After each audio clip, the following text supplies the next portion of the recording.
Hey guys, welcome to the Law and Order Female Villainess podcast with Midnight here as your host.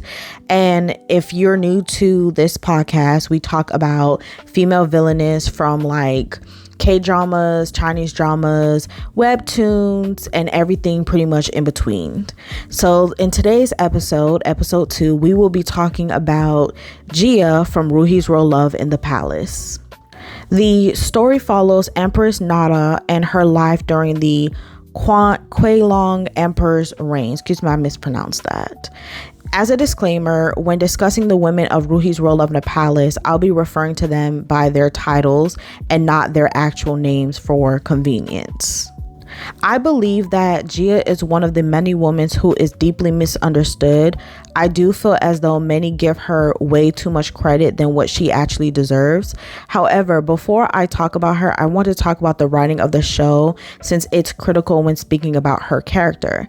I have seen many say that the show is more plot driven and not character driven because of the fact that it's obvious that certain plot points have to happen. For example, Ruyi has to become empress. She has to have a massive fight with Hong Li, and that is what leads her to cutting her hair.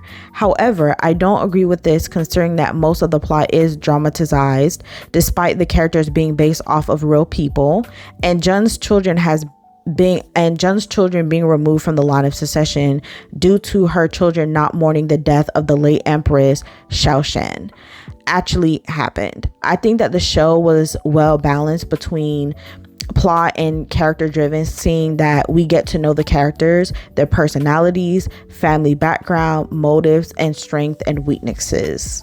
And just for a quick overview of Jia's character, Jia was a beautiful concubine from the Yu clan of Joseon, aka modern day Korea, who was the true mastermind behind most of the incidents in the first half of the story. In the public eye, she presents herself as an ally of Empress Fuka, who is subservient and neutral, but in secret she's manipulative and cunning, always thinking of ways to remove anyone who hinders her plans from her path. Her lifelong goal is to gain power and favor from the emperor to aid her true love, the prince of her maiden tribe. As I've said before, Jia is the most misunderstood character, and I think many give her way too much credit for her scheming. I think the thing that many don't discuss is the relationship that she had with Empress Xiaoshan and Imperial Noble Consort Gao. The Empress, Imperial Noble Consort Gao, and Jia didn't have a sisterhood in the same way that Ruyi and Noble Consort Yu had. They had more of a manipulative relationship. It is very clear that both Gao and Jia internalized Fuka's bitterness by Ruyi being chosen as empress initially. This is what led all three of them to team up and form an alliance and scheme, not just towards Ruyi but also amongst themselves.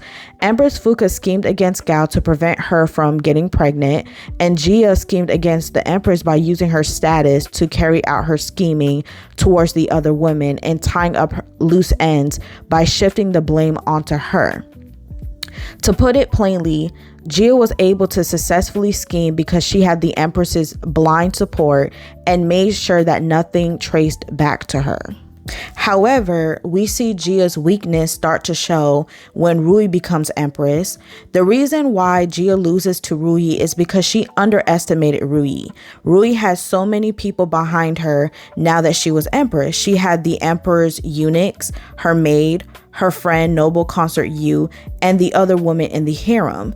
Jia's attitude became worse towards the second half of the show, that the other women couldn't tolerate her behavior. Not to mention, she was bold enough to publicly state that she wanted her sons to become emperor, therefore wishing death upon the emperor.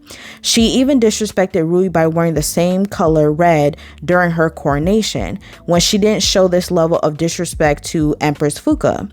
In a nutshell, Jia was becoming sloppy with her scheming once she lost her maid that she had brought over from Korea. The real mastermind behind her scheming was her maid Zenshu, and she was revealed when she was sent back to when she was sent back to Korea. When it comes to Gia's scheming, even though I don't see her as a good schemer, I do respect the fact that she was able to hide in the shadows between Gao and Empress Fuka, and that many of her crimes went unsolved for many years until her death. I also want to speak about Gia's parenting. In the end, I don't feel like she actually cared about her children. I do believe that if having children wasn't a part of gaining favor, she wouldn't have done so, or at least with Hong Li that was. An example of this is when Yong Chen told her to stop scheming when she just got off of house arrest. Of course, she didn't listen and didn't think about the consequences that this was going to have on her nor her children. The irony is that her eldest son, Yong Chen, he shares some of her negative traits, like being a show-off and not knowing when to yield. On the other hand, he stood as one of Hong Li's best children alongside Ruyi and Yu's son. He could have been a good aide amongst his other siblings if his mother wasn't a bad influence. In conclusions, my only issue with her character is that I wish that they made it somewhat clear that her whole scheming was useless, as she was a foreign woman who was never going to be empress, therefore her sons were never going to be emperor due to not being a part of the yellow banner. If you like this video, please give a thumbs up and please subscribe, and please hit the notification for more uploads from me.